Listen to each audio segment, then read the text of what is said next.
हाँ जी बच्चे, so welcome to online lecture 15। So हम आज नया टॉपिक स्टार्ट करने लगे हैं। We are done with our topic force, we are done with field and we are done with Gauss theorem. So ये तीन टॉपिक्स खत्म करने के बाद आज एक नया टॉपिक स्टार्ट होने लगा है। लेकिन उसको स्टार्ट करने से पहले मैं ये चाहता हूँ कि आपके साथ थोड़ा सा +1 और +2 कि ये चैप्टर के बारे में डिस्कशन की जाए। सो बेसिकली हो क्या रहा है कि जो +1 में आपने चैप्टर किया है दैट इज चैप्टर ग्रेविटेशन, और जो आप +2 में चैप्टर कर रहे हो दैट इज इलेक्ट्रोस्टैटिक्स, इन दोनों में काफी सिमिलैरिटीज हैं और इसी सिमिलैरिटी के कारण इन चैप्टर्स के फॉर्मूलाज और फैक्ट्स को अंडरस्टैंड करना आसान हो जाता है। जैसे कि ग्रेविटेशन में हम फॉर्मूला अक्सर करते हैं कि अगर दो मासेस के बीच में ग्रेविटेशनल फोर्स ऑफ अट्रैक्शन हो तो ग्रेविटेशनल फोर्स किस द्वारा ढूंढी जाती है, that is by Newton's gravitational formula G m1 m2 by r²। इसी तरह से अगर इलेक्ट्रोस्टैटिक्स में फोर्स ढूंढनी हो between two charges that can be attractive as well as repulsive, तो फोर्स कितनी होगी, that will be equal to K Q1 Q2 by r²। तो ये पहली सिमिलैरिटी है दोनों के बीच में। यानी कि यहाँ से कुछ बातें ये निकल रही हैं कि जो काम ग्रेविटेशन में मास द्वारा किया जाता था वो इलेक्ट्रोस्टैटिक्स में क्या है, चार्ज है। और फोर्सेस के सिंबल सेम रहेंगे, वहां पे कांस्टेंट था ग्रेविटेशनल कांस्टेंट, यहाँ पे कांस्टेंट है K that is equal to 1/4πε0। इसी तरह से अगर वहां पे ग्रेविटेशन में हम ये बोलते हैं कि एक्सेलरेशन ड्यू टू ग्रेविटी कितनी होगी, स्मॉल g कितनी होगी, तो स्मॉल g का आंसर क्या था हमारे पास, that is equal to Gm/r²। इसी तरह से अगर इलेक्ट्रोस्टैटिक्स में देखें तो इलेक्ट्रोस्टैटिक्स में भी हमारे पास एक ऐसा फॉर्मूला ही है इसी जैसा ही कि इलेक्ट्रोस्टैटिक्स फोर्स में, इलेक्ट्रोस्टैटिक्स के चैप्टर में electric field intensity due to monopole किसके द्वारा होगी, that is equal to KQ/r²। तो एक नई सिंबलाइजेशन आ जाती है कि जो वहां पे सिंबल स्मॉल g था that is acceleration due to gravity, यहाँ पे वही फैक्टर, वैसा ही एक फैक्टर है that is electric field intensity. तो दोनों के फॉर्मूलाज काफी कंपैरेटिवली सेम नजर आते हैं। इसी तरह से वहां पे अगर वेट के कारण फोर्स देखी जाए तो वो होती थी mg। इसी तरह से अगर इलेक्ट्रोस्टैटिक्स में फोर्स देखी जाए तो ये फोर्स होगी that is equal to Q/E। यानी कि ये भी क्लैरिटी होगी कि जो सिंबल वहां पे G था ये सिंबल यहाँ पे E है, जो सिंबल वहां पे मास था वो सिंबल यहाँ पे चार्ज है। तो ये कंपैरिजन काफी बढ़िया है इन दोनों के बीच में। ग्रेविटेशनल फोर्सेस जो होती हैं वो दो प्रकार की हो सकती हैं, that can be attractive as well as, that is only and only attractive. But electrostatic forces जो हैं वो अट्रैक्टिव भी हो सकती हैं एंड रिपल्सिव भी हो सकती हैं। ये दोनों ही हो सकती हैं। इलेक्ट्रोस्टैटिक्स में अट्रैक्शन भी पॉसिबल है, रिपल्शन भी पॉसिबल है, लेकिन ग्रेविटेशन में सिर्फ और सिर्फ क्या पॉसिबल होगी, अट्रैक्शन ही पॉसिबल हो सकती है।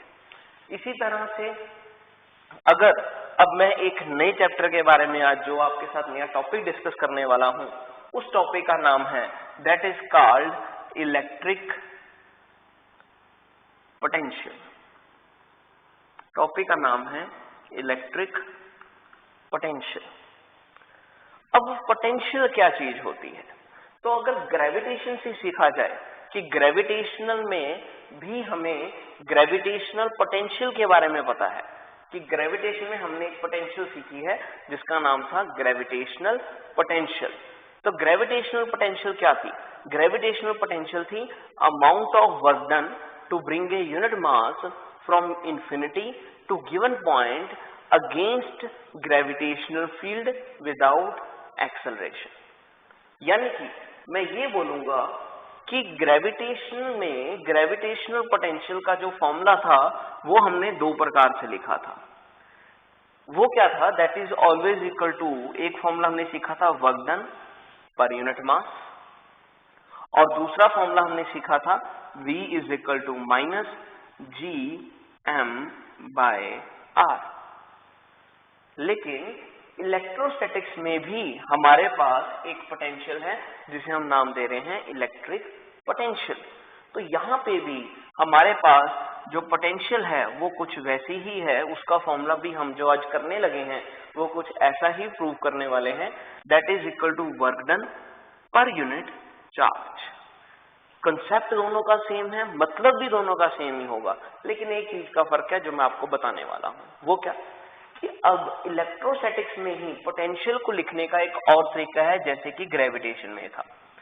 और वो क्या है, जैसे कि ग्रेविटेशन में हम लिखते थे -gm/r, फिक्स है कि ग्रेविटेशनल पोटेंशियल हमेशा नेगेटिव होगी, लेकिन इलेक्ट्रिक पोटेंशियल जो है वो नेगेटिव भी हो सकती है, इलेक्ट्रोस्टैटिक पोटेंशियल पॉजिटिव भी हो सकती है। और फॉर्मूला क्या होगा, that is equal to kq/r। Why सो?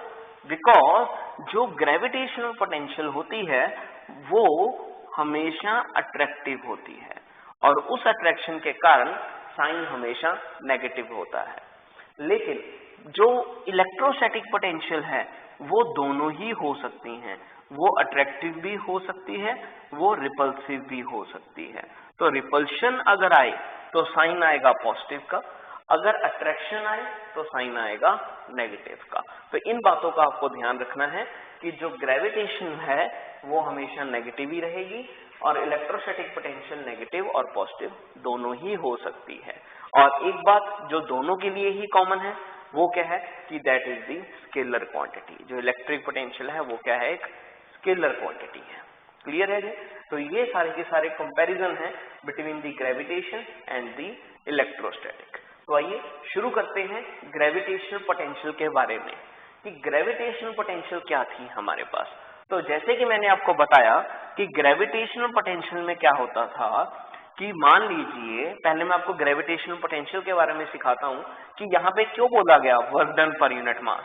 तो इसका मतलब था, शायद आपको याद हो कि जब हम अर्थ के बारे में बात करते हैं तो बोला क्या गया था कि अगर आपको किसी मास को इन्फिनिटी से किसी एक गिवन पॉइंट तक लेकर आना है तो ये मास को ये अर्थ की ग्रेविटी अपनी तरफ अट्रैक्ट करने की कोशिश कर रही है। ये अर्थ चाह रही है कि ये मास मेरी तरफ आए, कितनी स्पीड के साथ, कितनी एक्सेलरेशन के साथ, दैट इज इक्वल टू 9.8 पर मीटर सेकेंड स्क्वायर। तो ये क्या है, ये इस बॉडी की, ये अर्थ की क्या है, एक पोटेंशियल है, किसको खींचने की, इस मास को खींचने की। तो हम क्या करते हैं, हम अर्थ की पोटेंशियल पता करने के लिए इस बॉडी को 9.8 से नीचे लेकर आने के लिए के अगेंस्ट काम करते हैं।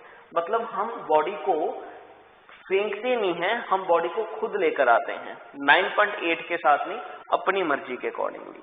सो to bring that body towards the earth हमें क्या करना पड़ेगा, हमें कुछ ना कुछ वर्क डन करना पड़ेगा। तो वो वर्क डन जो होगा वो क्या कहलाएगा, वो कहलाएगा कि वो अर्थ की क्या है, पोटेंशियल है। जितना मुझे वर्क डन करना पड़ेगा इस बॉडी को इन्फिनिटी से किसी एक पॉइंट तक लेकर आने के लिए, उतनी अर्थ के पास क्या होगी, पोटेंशियल होगी। किसको लेकर आना है, पर यूनिट मास, किसी एक पॉइंट मास को लेकर आने के लिए। तो इसे हम बोलते थे कि this is called gravitational potential. वैसे भी ये नेचर का रूल है कि अगर आपको किसी बॉडी का कुछ कंसेप्ट पता करना है कि उस बॉडी में कितनी ताकत है, तो हमें क्या करना पड़ेगा, उसके अगेंस्ट वर्क करना पड़ेगा। तो जितना हमें वर्क करना पड़ेगा उतना ही उस बॉडी के बारे में हमें पता लगेगा। तो यही कंसेप्ट यहाँ पे भी अप्लाई हुआ कि जितना हम वर्क करेंगे उतना उस बॉडी के पास क्या है, पोटेंशियल है। पोटेंशियल को मैं एक तरह से ये भी बोल सकता हूँ कि उसकी क्षमता, उसकी ताकत, इंटेंसिटी भी थी एक चार्ज की, ऐसी ही एक बॉडी की क्या हो सकती है, पोटेंशियल भी हो सकती है कि वो कितना अट्रैक्ट कर सकता है, ज्यादा अट्रैक्ट कर सकता है कि कम अट्रैक्ट कर सकता है। चलिए, ये तो थी बात ग्रेविटेशन की, लेकिन ये बात सिर्फ सीखने के लिए क्षमता रहेगी, काफी रहेगा, क्योंकि हमारा जो आज का टॉपिक है वो इस जैसा ही है। हम किसको सीखना चाहते हैं, हम सीखना चाहते हैं इलेक्ट्रिक पोटेंशियल को। तो इलेक्ट्रिक पोटेंशियल क्या होगा, व्हाट इज इलेक्ट्रिक पोटेंशियल। तो सबसे पहले मैं डेफिनेशन की तरफ आऊंगा। It is defined as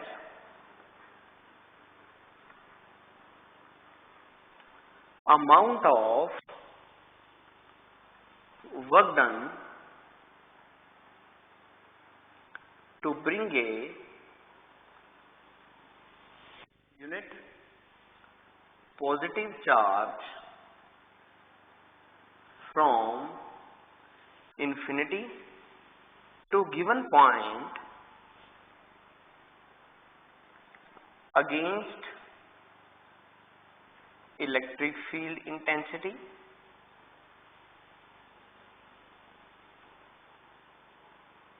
without acceleration.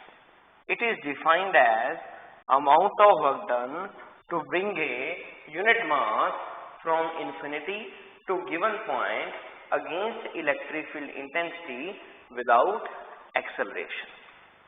मतलब क्या हुआ कि अब हमें इलेक्ट्रिक पोटेंशियल के बारे में पता करना है कि इलेक्ट्रिक पोटेंशियल क्या होगी।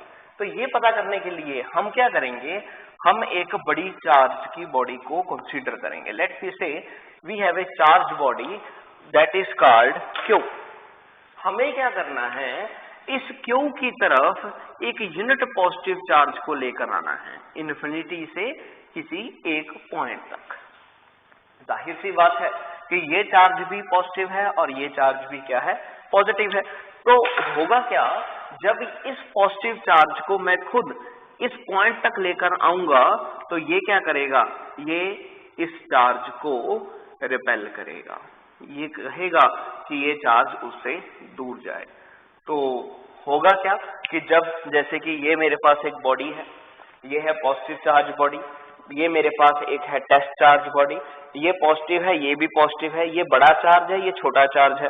तो जब मैं इस बॉडी को इसकी तरफ लेकर आने की कोशिश करूंगा तो ये क्या चाहेगा, ये इस बॉडी को रिपेल करेगा, ये इस बॉडी को रिपेल करेगा। पर मुझे इसका क्या पता करना है, मुझे इसका पोटेंशियल पता करना है। तो मैं क्या करूंगा, खुद धक्के से इस बॉडी को इसकी तरफ लेकर आने की कोशिश करूंगा। तो नो डाउट मुझे क्या करना पड़ेगा, अब मुझे इस चार्ज के ऊपर एक वर्क करना पड़ेगा। किसके अगेंस्ट, इस against this big charged body, क्योंकि ये क्या कर रहा है, ये लगातार रिपल्शन क्रिएट कर रहा है। मैं क्या करूंगा, मैं इसको लेकर आऊंगा इसकी तरफ और मुझे इसकी तरफ क्या करना पड़ेगा, एक वर्क डन करना पड़ेगा। जितना मुझे वर्क करना पड़ेगा उतना इस बॉडी के पास क्या होगा, एक पोटेंशियल होगा। तो इस तरह से हम क्या करेंगे, पोटेंशियल के बारे में सीख सकते हैं। तो पोटेंशियल क्या हुआ, पोटेंशियल का सबसे पहले तो symbol same as of +1 that is noted by V।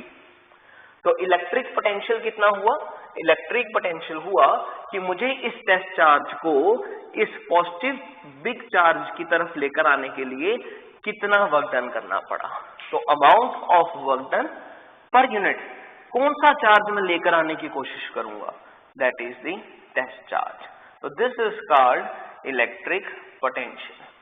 Amount of work done to bring this unit test charge from infinity to this point against this electric field intensity of this big charge. कि मुझे test charge को इस बड़े charge की electric field intensity के against काम करना पड़ेगा। तो जितना मुझे काम करना पड़ेगा उतना ही मेरे पास क्या होगा, उस बॉडी का इलेक्ट्रिक पोटेंशियल होगा। तो इस तरह से this is the basic definition of electric potential. V is equal to W/Q0। Now ये तो इलेक्ट्रिक पोटेंशियल जो है हमारे पास फॉर्मूला है, लेकिन इलेक्ट्रिक पोटेंशियल इस इलेक्ट्रोस्टैटिक्स में हमारे किस काम का।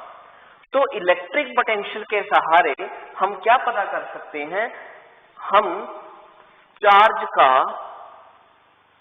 फ्लो जो है उसके बारे में पता कर सकते हैं। जितना किसी बॉडी के पास इलेक्ट्रिक पोटेंशियल होगा उतना ही उस बॉडी में चार्ज का फ्लो ज्यादा होगा। More is the electric potential, more will be the flow of charge. ठीक है जी। तो चार्ज का फ्लो किसी बॉडी में कितना है वो हमें किसके द्वारा पता लगेगा, वो हमें इलेक्ट्रिक पोटेंशियल के द्वारा पता लगेगा। तो हम इसका एक फिजिकल मीनिंग भी देख सकते हैं। अगर इसी ही इलेक्ट्रिक पोटेंशियल का एक फिजिकल मीनिंग सीखना हो तो उसकी भी डेफिनेशन लिखी जा सकती है। What is the physical meaning of V? We are going to introduce the physical meaning of V, that is electric potential. तो इलेक्ट्रिक पोटेंशियल का फिजिकल मीनिंग क्या है? It is a condition which tells us about flow of charge. So it is a condition which tells us about the flow of charge.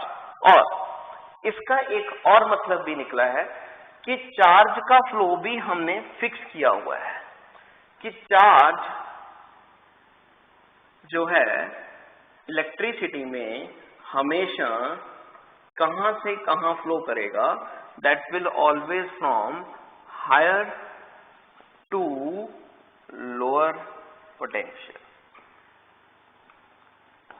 Electric potential के सहारे सबसे पहला काम तो हम ये पता करेंगे कि क्या चार्ज फ्लो करेगा भी कि नहीं करेगा। जिसका पोटेंशियल कम होगा वहां पे चार्ज फ्लो हो नहीं सकता, जिसका पोटेंशियल ज्यादा होगा वहां पे चार्ज 100% फ्लो करेगा। जैसे कि मान लीजिए ये मेरे पास एक पॉजिटिव चार्ज है 10 कूलम का, ये मेरे पास एक छोटा चार्ज था 1 कूलम का, तो हो क्या रहा है, ये भी पॉजिटिव है ये भी पॉजिटिव है, तो ये इसको क्या करेगा, रिपेल करेगा। तो डेफिनेटली हम यहाँ पे क्या बोल सकते हैं कि चार्ज क्या हो रहा है, फ्लो हो रहा है। दैट मीन्स इसकी पोटेंशियल ज्यादा है। तो ये एक कंडीशन है, पोटेंशियल क्या है, एक कंडीशन है जो हमें बताएगी कि चार्ज में फ्लो होना है कि नहीं होना। तो इस चार्ज को देखकर ही हम पता कर लेंगे कि इस केस में चार्ज फ्लो हो सकते हैं कि नहीं हो सकते। एक तो पहला मतलब ये हुआ पोटेंशियल का कि ये हमें बताएगा कि किसी बॉडी में चार्ज का फ्लो पॉसिबल है कि नहीं। जिसकी पोटेंशियल कम होगी वहां पे चार्ज फ्लो नहीं कर सकता, जिसकी पोटेंशियल ज्यादा होगी वहां पे चार्ज फ्लो कर जाएगा। एक पहला मतलब तो इसका ये हुआ। दूसरा मैंने लाइन लिखी है कि चार्ज हमेशा हायर से लोअर की तरफ ही मूव करेगा। चार्ज ने हमेशा कहां से कहां मूव करना है, हायर पोटेंशियल से लोअर पोटेंशियल की तरफ। इसका दो मतलब समझाऊंगा। पहला मतलब पुराने एग्जांपल के सहारे ही कि मान लीजिए अगर मेरे पास एक बॉडी के ऊपर 10 कूलम चार्ज है और दूसरी बॉडी के ऊपर भी 10 कूलम चार्ज है, ये दोनों बॉडीज एक दूसरे के सामने पड़ी हैं। तो अब हमें ये देखना है कि क्या ये बॉडी इसके इफेक्ट के कारण मूव करेगी। तो देखा जाएगा कि इस केस में व्हाट विल हैपन, ये भी 10 कूलम का है ये भी 10 कूलम का है, तो नो डाउट ये भी मूव करेगा, लेकिन इसका पोटेंशियल नहीं, ये इसके कारण मूव कर रहा है, ये चार्ज इसके कारण मूव कर रहा है, ये चार्ज इसके कारण मूव कर रहा है। कहने का मतलब ये हुआ कि ऐसे केसेस में चार्ज का फ्लो पॉसिबल नहीं हो सकता। चार्ज फ्लो ही कब करेगा, जब एक बॉडी के पास पोटेंशियल ज्यादा हो, एक बॉडी के पास पोटेंशियल कम हो। जैसे कि मान लीजिए मेरे पास एक गिलास है पानी का, मैंने उसको एक पाइप के साथ कनेक्ट किया हुआ है एक दूसरे ग्लास के साथ। एक पाइप की मदद से मैंने एक ग्लास को दूसरे ग्लास के साथ कनेक्ट किया हुआ है। ये मैंने दोनों को कनेक्ट कर दिया। मैंने पहला केस क्या रखा, मैंने इस ग्लास में पानी फिल कर दिया।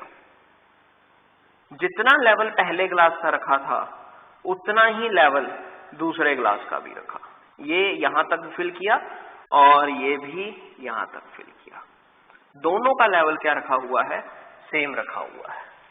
तो अब आप खुद सोचिए, ये ए नंबर ग्लास है, ये बी नंबर ग्लास है, तो क्या ए नंबर ग्लास से वाटर बी नंबर ग्लास में जाएगा?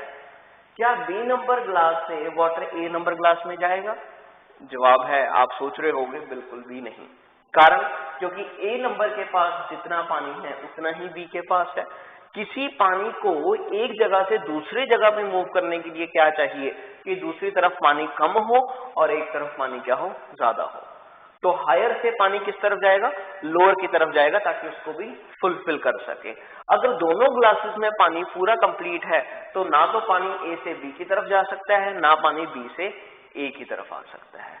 सिमिलर फॉर चार्ज आल्सो, अगर मैं एक चार्ज बॉडी लूं जिसका नाम है ए, उसके पास हो ये 10 कूलम का चार्ज, इसी तरह से मैं एक दूसरी बॉडी लूं that is the B body, उसके पास भी यही चार्ज हो that is the positive charge, और मैं दोनों को एक वायर के सहारे ज्वाइन कर दूं, तो क्या होगा, इस वायर के थ्रू ना तो ए से बी की तरफ चार्ज जा सकता है, ना बी से ए की तरफ चार्ज जा सकता है। कारण, क्योंकि जितना चार्ज इस ए बॉडी में है उतना चार्ज ही इस बी बॉडी में है।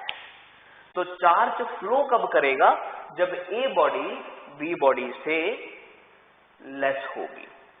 ए बॉडी का पोटेंशियल हायर होगा, बी बॉडी का पोटेंशियल लोअर होगा, तभी चार्ज मूव कर सकता है, नहीं तो चार्ज मूव नहीं कर सकता। तो इस बात का आपको ध्यान रखना पड़ेगा कि जो ये चार्ज है वो किसके ऊपर डिपेंड करता है, वो पोटेंशियल के ऊपर डिपेंड करता है। तो दैट मीन्स कि ये चार्ज अगर 20 कूलम का है, ये चार्ज अगर 10 कूलम का है, तो इस केस ए जो है वो बी से ज्यादा है, तो इस केस में चार्ज जो है वो फ्लो कर जाएगा। If A is greater than B, तो क्या होगा, चार्ज फ्लो करेगा। मेरी इस डायग्राम को रिप्रेजेंट करवाइए कि अगर ए में चार्ज ज्यादा है, बी में चार्ज कम है, तो ए से बी में चार्ज आना स्टार्ट हो जाएगा। दैट मीन्स ए के पास बड़ी पोटेंशियल है, बी के पास कम पोटेंशियल है, और चार्ज हमेशा कहां से कहां फ्लो करेगा, ए से बी की तरफ। तो इस केस में if A is greater than B, किसकी क्या बात कर रहा हूं, क्या चीज ज्यादा है, दैट इज दी पोटेंशियल। अगर ए की पोटेंशियल बी से ज्यादा है या ए का चार्ज बी से ज्यादा है, तो ए से बी में चार्ज फ्लो करना स्टार्ट कर जाएगा। अगर ए में और बी में दोनों में ही पोटेंशियल सेम हो तो चार्ज फ्लो नहीं करेगा। अगर ए एक बड़ी बॉडी है और बी एक छोटी बॉडी है, तभी फ्लो कर सकता है अगर ए बड़ी बॉडी हो और बी क्या हो, छोटी बॉडी हो। तो ये केसेस हैं चार्ज के फ्लो करने के। हाँ, ये बात का ध्यान रखना है कि चार्ज ये भी नहीं है कि ए का पोटेंशियल ज्यादा है, बी का कम है, तो चार्ज बी से ए में जाएगा। नहीं, चार्ज हमेशा वहां से जाता है जहां पे पोटेंशियल ज्यादा हो, और उस तरफ जाएगा जहां पे पोटेंशियल कम है। तो ये बेटा है direction, that is the physical meaning of charge, कि चार्ज, या मैं ये बोल सकता हूँ this is the physical meaning of potential, कि पोटेंशियल के द्वारा हम ये चेक कर रहे हैं कि जो चार्ज का फ्लो है वो किस प्रकार का है, कि चार्ज ने हमेशा कहां से कहां जाना है। ये याद रखना है आपको कि चार्ज ने हमेशा हायर पोटेंशियल से लोअर पोटेंशियल की तरफ ही जाना है। और दूसरी बात, ये पोटेंशियल के द्वारा हमें क्या पता लग रहा है, ये पोटेंशियल के द्वारा हमें चार्ज के फ्लो की जानकारी मिल रही है कि चार्ज का फ्लो कैसा होगा। और दूसरी बात, अगर दो बॉडीज में पोटेंशियल सेम है तो कोई भी चार्ज फ्लो नहीं होगा। चार्ज तभी फ्लो होगा अगर ए में बड़ा है और बी में छोटा है। तो ये बात होगी जी चार्ज के बारे में और पोटेंशियल के बारे में, कि पोटेंशियल को ढूंढने का फॉर्मूला क्या है और पोटेंशियल का फिजिकल मीनिंग क्या होगा।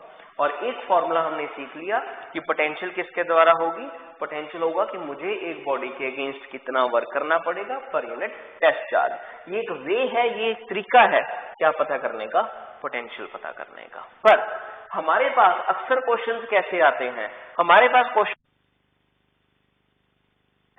ये पॉइंट पी है, चार्ज रखा है, पोटेंशियल कितना, तो नो डाउट हमें ये वर्क डन वगैरह करना ऐसे केसेस में काफी मुश्किल होगा जहां पे सिंपली एक चार्ज दिया हुआ है और हमें पोटेंशियल के बारे में पता करना है। तो हमें कुछ वहां पे नया काम करना पड़ेगा, और वो हमारा फर्स्ट डेरिवेशन है इस चैप्टर का, that is electric potential due to single charge. कि मैं इस वर्क डन के चक्कर में अगर ना पढ़ना चाहूं तो पोटेंशियल कैसे ढूंढ सकता हूं एक चार्ज को देखकर। तो ये हमारा फर्स्ट डेरिवेशन स्टार्ट होने लगा है जी, और डेरिवेशन का नाम क्या है, that is electric potential due to point charge और single charge.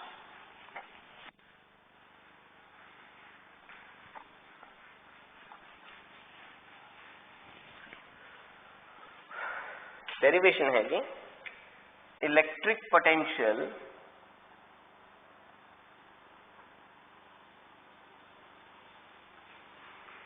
Due to monopole,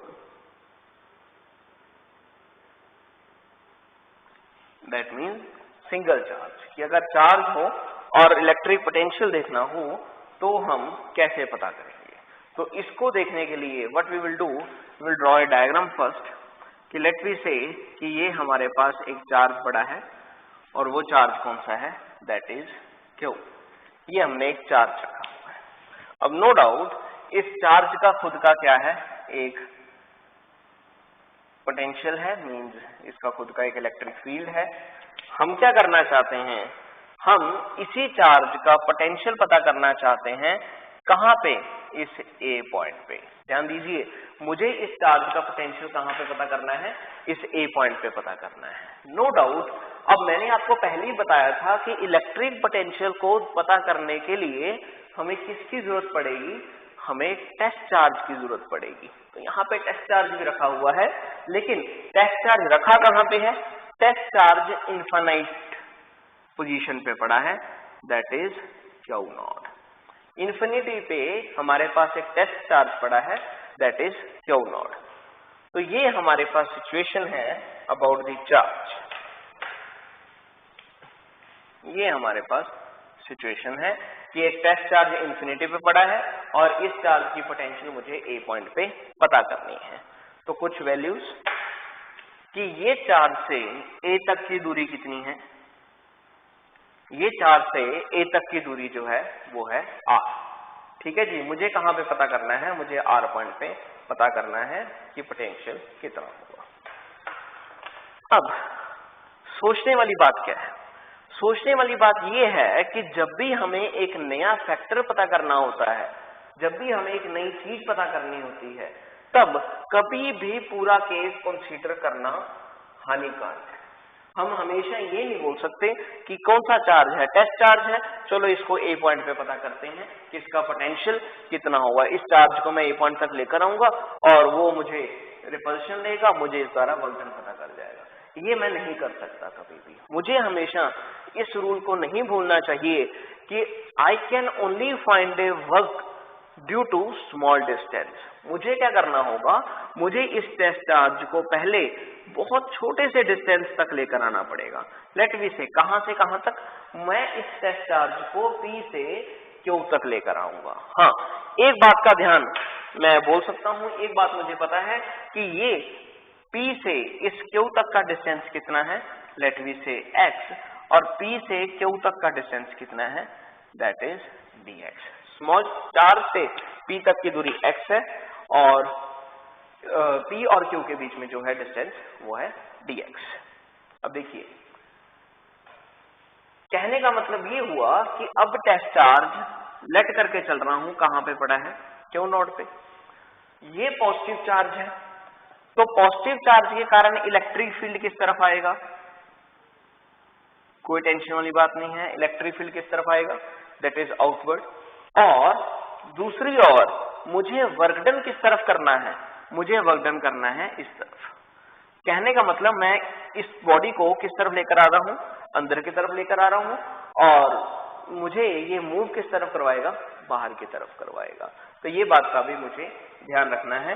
कहने का मतलब ये हुआ कि डिस्टेंस मुझे किस तरफ लेकर आना है, इस बॉडी को मुझे अंदर की तरफ लेकर आना है, that is by distance dx, और इस चार्ज का इलेक्ट्रिक फील्ड किस तरफ लग रहा है, बाहर की तरफ लग रहा है। तो चलिए फर्स्ट स्टेप शुरू करते हैं। पहला step, work done to displace a test charge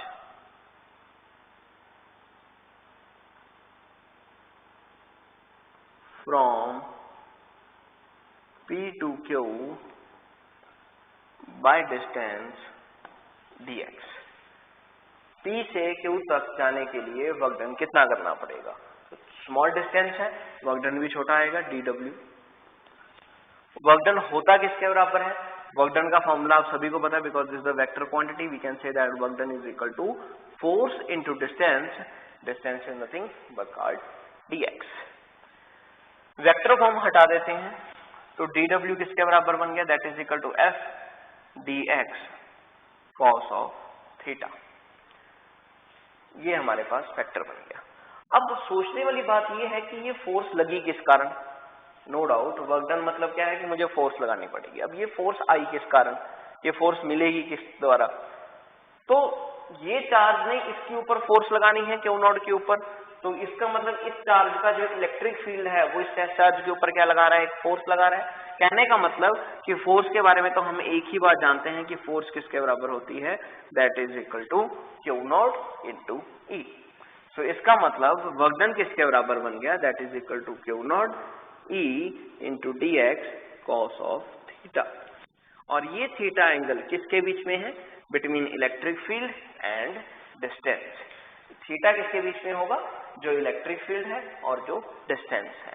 पर इसके बारे में हम बात पहले कर चुके हैं कि इलेक्ट्रिक फील्ड बाहर की तरफ, डिस्टेंस किस तरफ लेकर आना है? अंदर की तरफ। तो दोनों के बीच में एंगल कितना होगा? That is equal to 180 degree. तो dw किसके बराबर होगा? dw होगा that is equal to Q not E dx cos of theta. Theta angle किसके बराबर? 180 डिग्री के बराबर। और cos 180 डिग्री हमें पता है that is equal to -1। That means work done किसके बराबर आ गया? Minus Q not into E, साथ में क्या आ गया? d into X. तो ये हमने वर्क डन पता कर लिया किसके कारण? छोटे डिस्टेंस के कारण P से लेकर Q तक का। अब हमें क्या पता करना है? अब हमें वर्क डन पता करना है कंप्लीट। हमें अब पता करना है टोटल वर्क डन कि टोटल वर्क डन कितना होगा। तो अब उसको पता करने से पहले हम E को खत्म करें। E क्या है? This is called electric field. और इलेक्ट्रिक फील्ड किस कारण आया है? इस Q चार्ज के ऊपर। किस पॉइंट पे? इस P पॉइंट पे। तो इस Q चार्ज के ऊपर इस P पॉइंट पे इलेक्ट्रिक फील्ड का फॉर्मूला क्या होगा? ये हम ऑलरेडी जानते हैं कि electric field intensity is equal to K, जिसके कारण आया दैट इज Q। कितने डिस्टेंस पे? P से लेकर यहां तक का डिस्टेंस हम मार्क कर चुके हैं, हमें ऑलरेडी पता है that is equal to KQ by X square. यहाँ पे हम यूज कर सकते हैं कि but electric field intensity due to monopole we already know that is KQ by x square। तो dW is equal to minus Q naught, ये आ गया साथ में KQ by x square into dx। तो dW किसके बराबर आया? Minus K Q into Q naught, square को ऊपर लेकर गए, -2 into dx। तो ये कंडीशन हमारे पास तैयार है। अब हमें टोटल वर्क डन करना है। What we will do, we will integrate both sides. हम दोनों साइड्स को इंटीग्रेट करेंगे। तो इसको dW को इंटीग्रेट किया is equal to K Q into Q naught, X raise power -2 into dx को भी इंटीग्रेट किया। कहां से कहां तक? लिमिट पूरा कंप्लीट। कहां से लेकर आना था? इन्फिनिटी से। किस पॉइंट पे? A पॉइंट पे। और A का डिस्टेंस कितना है? That is R from the charge. तो लिमिट के कहां से कहां तक? इन्फिनिटी से R डिस्टेंस तक का। तो लिमिट क्या हुआ? इन्फिनिटी से R। तो dW की integration W K Q into Q not, ये हो गया -2 + 1 इंटीग्रेशन -2 + 1 इन्फिनिटी से R तक। So W is equal to -K Q into Q not, ये हो गया x raise power -1 infinity to R। W is equal to -K Q into Q not, x raise power -1 मतलब 1/x, तो upper limit 1/R minus lower limit that is 1/इन्फिनिटी। तो work done हमारे पास कितना आ गया? Work done is equal to -K Q not by R। So this is the work done of a charge। और हमें भूलना नहीं चाहिए कि एक नेगेटिव साइन पहले से पड़ा था और एक नेगेटिव साइन बाद में आया है। तो ये बन गया हमारे पास 1/R माइनस 1/इन्फिनिटी। तो तो ये हमारे पास कंप्लीट फैक्टर जो हैं वो आ चुके हैं। एक नेगेटिव साइन cos 180 डिग्री से, ये cos थीटा के द्वारा आया हुआ cos 1 डिग्री, तो ये -1 आया हुआ था।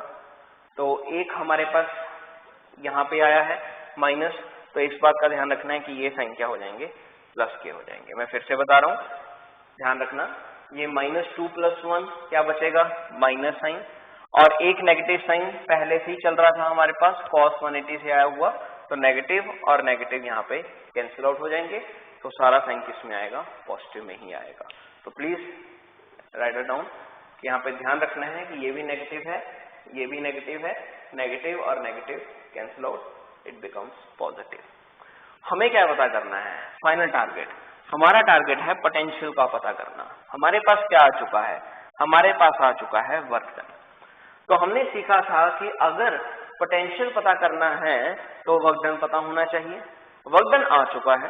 अब पोटेंशियल देखें, तो पोटेंशियल का फॉर्मूला क्या था, पोटेंशियल का फॉर्मूला हमने सीखा था कि that is always equal to work done पर unit test charge. V is equal to work done की वैल्यू कितनी, K Q not by R, साथ में क्या आ गया, Q नॉट के साथ Q naught cancel, so potential किसके बराबर आ गया, that is equal to K Q by R। So this is the electric potential due to monopole, that is called single charge.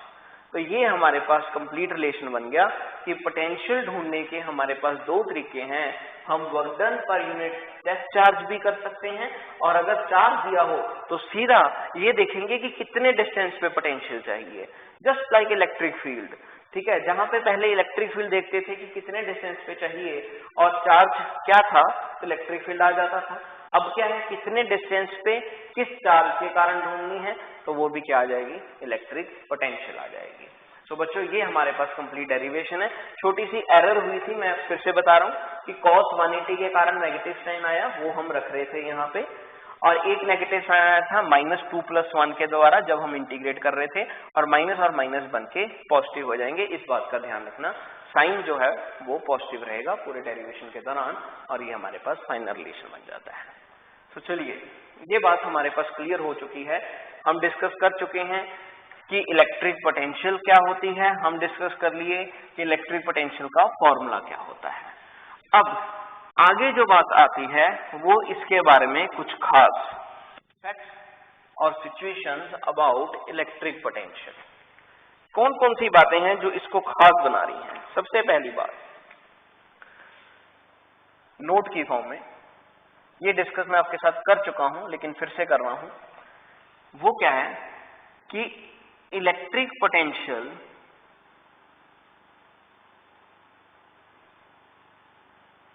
या मैं ये बोल देता हूं कि charge always flow from higher to lower potential. ये सबसे पहला फैक्ट है जो आपको माइंड में रखना है कि चार्ज हमेशा हायर से लोअर पोटेंशियल की तरफ ही मूव करेगा। जैसे कि आम हर हालात में आप ये ऑब्जर्व कर सकते हो कि मान लीजिए आपके पास एक सेल है, आपके पास एक सेल है, this is positive and this one is negative.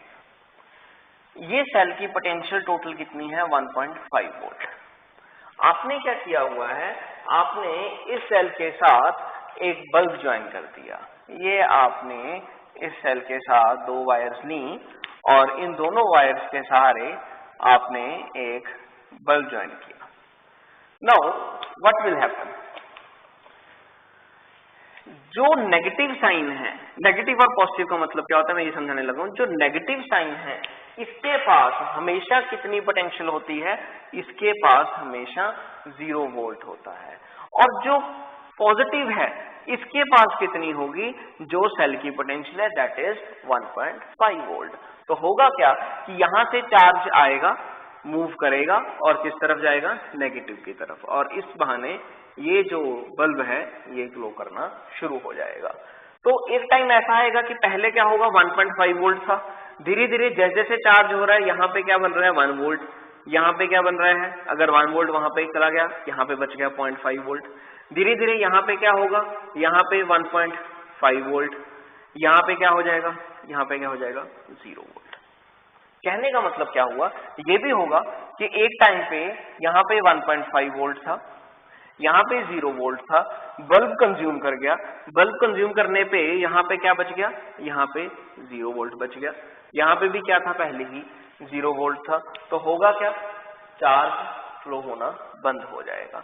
कहने का मतलब कि जब इस तरफ भी और इस तरफ भी पोटेंशियल सेम हो जाती है, तब हम बोलते हैं कि अब ये सेल काम का नहीं रहा। तो चाहे वो पोटेंशियल कुछ इस प्रकार की हो कि ये 1.5 वोल्ट और ये 1.5 वोल्ट, चाहे वो 0 की एग्जांपल ले जाओ, कहने का मतलब कि पहले चार्ज हायर होता है, इस तरफ लोअर रखा जाता है, जैसे जैसे चार्ज इसमें आता रहा वैसे वैसे क्या होगा, पोटेंशियल दोनों की सेम हो जाती है और चार्ज का फ्लो होना बंद हो जाता है।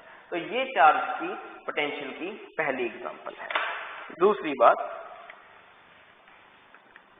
जो इलेक्ट्रिक पोटेंशियल है that is a scalar quantity.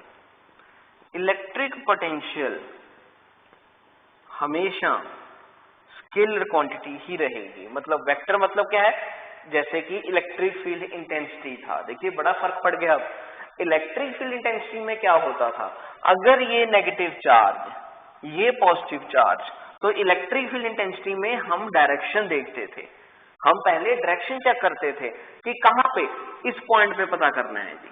तो हम क्या बोलते थे कि नेगेटिव के कारण इलेक्ट्रिक फील्ड टुवर्ड्स, पॉजिटिव के कारण इलेक्ट्रिक फील्ड अवे, और फिर हम उसको सॉल्व करते थे डायरेक्शंस को देखकर कि अगर डायरेक्शन सेम आई तो ऐड कर दीजिए, अगर डायरेक्शन ऑपोजिट आती है तो सब्ट्रैक्ट कर दीजिए। ये हमने इस इलेक्ट्रिक फील्ड के अंदर सीखा था। लेकिन अब ऐसा नहीं होगा। इलेक्ट्रिक पोटेंशियल एक स्केलर क्वांटिटी है, दैट मीन्स कि इलेक्ट्रिक पोटेंशियल में डायरेक्शन जैसा कुछ भी नहीं है। स्केलर क्वांटिटी का मतलब क्या हुआ, no direction will be seen, कोई भी डायरेक्शन देखी नहीं जाएगी। कहने का मतलब कि अब सिर्फ क्या देखेंगे कि क्या ये चार्ज नेगेटिव है कि क्या ये चार्ज पॉजिटिव है। अगर तो चार्ज नेगेटिव हुआ तो सीधा लिखेंगे चार्ज की वैल्यू -kq/r, अगर पॉजिटिव हुआ तो सीधा लिखेंगे +kq/r। नेगेटिव है तो नेगेटिव, पॉजिटिव है तो पॉजिटिव।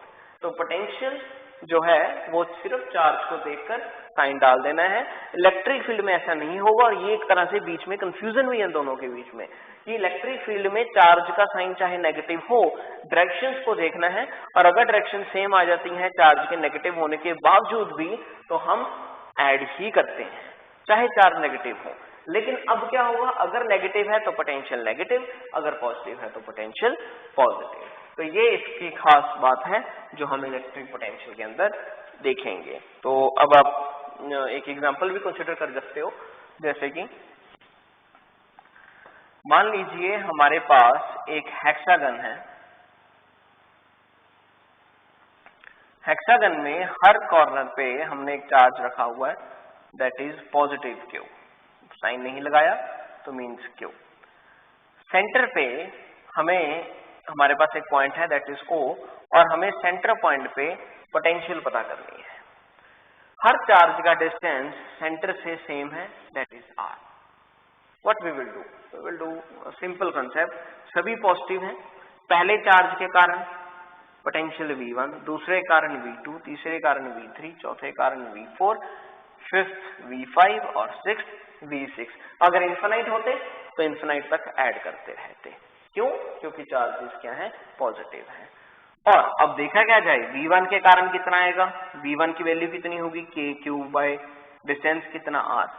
इसी तरह से सभी की वैल्यू सेम ही होगी, kq/r kq/r kq/r, तो टोटल पोटेंशियल कितनी आ जाएगी, दैट विल बी 6 kq/r। इस तरह से हम सिंपली इलेक्ट्रिक पोटेंशियल के न्यूमेरिकल्स को सॉल्व कर सकते हैं, क्योंकि ये क्या है, एक स्केलर क्वांटिटी है, इसमें डायरेक्शन जैसा कुछ भी नहीं है, ना ही एंगल बनाने की यहाँ पे जरूरत पड़ेगी। एंगल भी तब देखना पड़ता है, रिजल्टेंट भी तब देखना पड़ता है जब डायरेक्शन को देखना हो। अब डायरेक्शन नहीं है तो सीधा वैल्यूज को सॉल्व करेंगे और सिंपली आंसर ढूंढेंगे। अगला कॉन्सेप्ट, 2 पॉइंट्स हो चुके हैं हमारे। तीसरा है जी इसके यूनिट के बारे में, इलेक्ट्रिक पोटेंशियल का यूनिट क्या होगा। तो ये भी बात आपको ध्यान रखनी है। थर्ड कि यूनिट जो है इलेक्ट्रिक पोटेंशियल का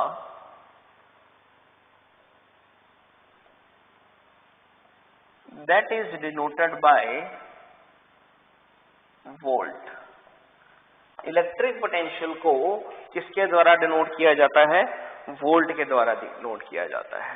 वोल्ट मतलब अब आपको क्लियर हो जाएगा कि ये एक एंडिंग है, अब कि हम आज की डेट में हर एप्लायंसेस की वोल्टेज ही चेक करते हैं कि कोई सेल कितने वोल्ट का है, कोई बल्ब कितने वोल्ट का है, कोई अप्लायंसेस है लिखा होता है कि 6000 वोल्ट, 200 वोल्ट। हमारे घरों में बिजली कितने वोल्ट की आ रही है? 220 वोल्ट की आ रही है। तो वोल्ट क्या है? एक स्टैंडर्ड यूनिट है ये पता करने का कि चार्ज कितना फ्लो हो सकता है। तो वोल्ट क्या है कि यूनिट है किसका? इलेक्ट्रिक पोटेंशियल का। और इसके बारे में एक और बात ध्यान रखनी है कि इसका एक सीजीएस यूनिट भी होगा। तो 1 वोल्ट हमेशा 1/300 स्टैट वोल्ट के बराबर रहता है। 1 volt is always equal to 1/300 stat volt. Clear है जी? ओके, ये हमारे पास सारे के सारे कंसेप्ट्स हैं इलेक्ट्रिक पोटेंशियल को लेकर। अब फर्क देखिए कितना बड़ा हो चुका है। फिर से वापस उसी एग्जांपल में आता हूं कि मैंने पोटेंशियल देखा कितना, ये सारा सॉल्व करके 6k³r। लेकिन अगर आपसे यहाँ पे ही इलेक्ट्रिक फील्ड पूछा हो तो क्या जवाब दोगे? तो जाहिर सी बात है बोलोगे चार्ज के कारण ये बाहर की तरफ, ये चार्ज के कारण बाहर की तरफ, ये बाहर की तरफ, ये बाहर की तरफ। तो सारे एक दूसरे को क्या कर रहे हैं? कैंसिल आउट कर रहे हैं। तो इलेक्ट्रिक फील्ड क्या बोलोगे? 0 है। पोटेंशियल आई 6k³ और इलेक्ट्रिक फील्ड क्या आया? That is equal to 0। बस ये बात का ध्यान रखना है जी, इलेक्ट्रिक पोटेंशियल जो है वो सिर्फ चार्ज के साइन के ऊपर डिपेंड करती है और सीधा ऐड हो जानी है। लेकिन इलेक्ट्रिक फील्ड डायरेक्शन के ऊपर डिपेंड करता है और देखना पड़ता है कि क्या डायरेक्शन सेम है कि ऑपोजिट है। अगर सेम हो तो ऐड, अगर ऑपोजिट है तो subtract. So this is the basic knowledge of electric potential. So we discussed about the two formulas, that is equal to work done per unit test charge and k³r due to single charge. So next lecture में मिलते हैं electric potential के बारे में और बातें करने।